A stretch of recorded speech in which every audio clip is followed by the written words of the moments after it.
Collective. My name's Renee, And my name's Greg.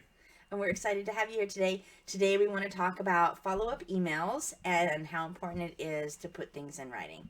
So very important. In QCs, this is how we start tracking for your submittal tracking logs on requests for submittals, requests for as-built, warranties, O&Ms, test reports. The list goes on and on.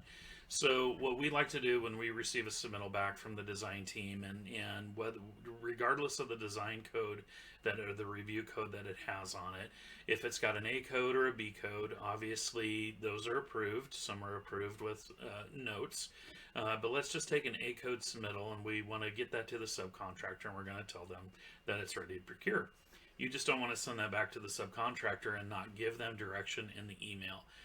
They're going to sit on it. They're not going to do anything with it until they're ready to procure everything. Yeah, that procurement clock today, more than ever, is so important because we're seeing such long lead times on material. And when the sub doesn't have the material on site, they're going to come to you and they're going to want to know when they were released to procure, why they didn't. That's right. So we have formatted a standard, email template for lots of different things, but for submittals specifically, we open up our email and we tell the contractor that your submittal was approved, what code it had, you are released to immediately procure.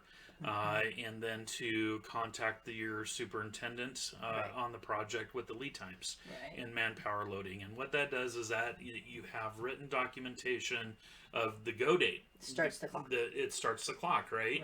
And so when your project managers or your superintendents come back and they say, well, where is this? Where's the product? The subcontractor's not here. You can go back and say, okay, well, the submittal was approved for the product, and we released them for procurement, and here's the date. And then they have ammunition to go back to the sub.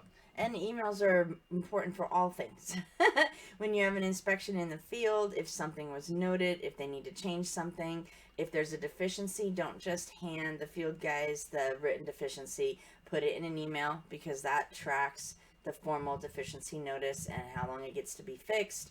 Punch list, anytime you do a punch list, that needs to be formally emailed out.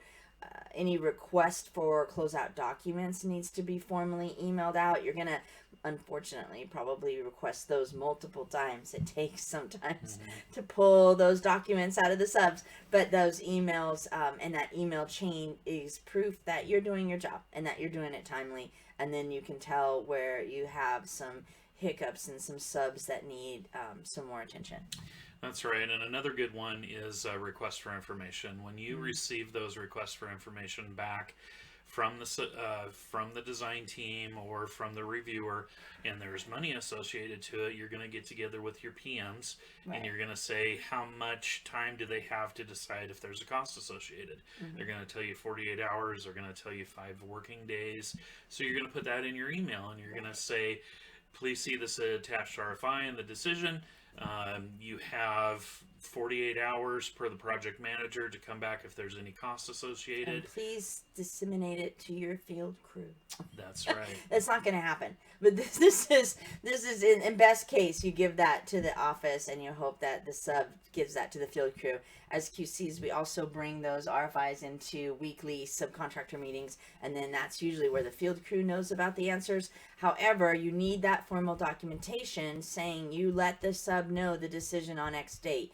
That way, if the field crew runs in the wrong direction, that's on them, and it's not on you as the QC or the GC.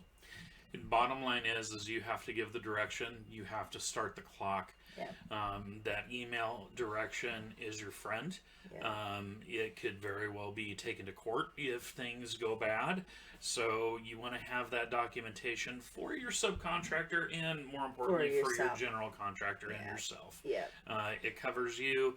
In verse of that, if the subcontractor is getting pressure from the project manager, they're going to say, look, I received this email with the submittal. It didn't tell me what to do. So I just filed it. You just said it was approved. You said you weren't going to be ready in for 6 months down the road, so I'm not going to order it. And it saves you. Right. It's Emails are really important. emails. And like Greg said, don't make it hard on yourself. Just make some templates, right? And once you have a deficiency email template, a punch list template, a submittal template, it's kind of cut and paste, and it makes it go a lot faster.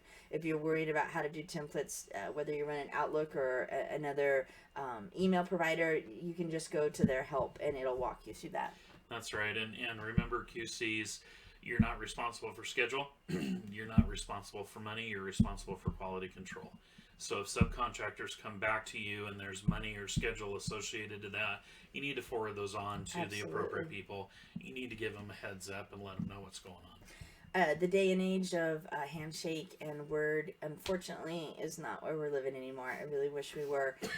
I was lucky enough to get in on a little bit of that when I started my career, so I know what we're all missing today, and I know what a pain it seems to have to do CYA all the time. But emails are a way to do that in writing, and it's pretty important.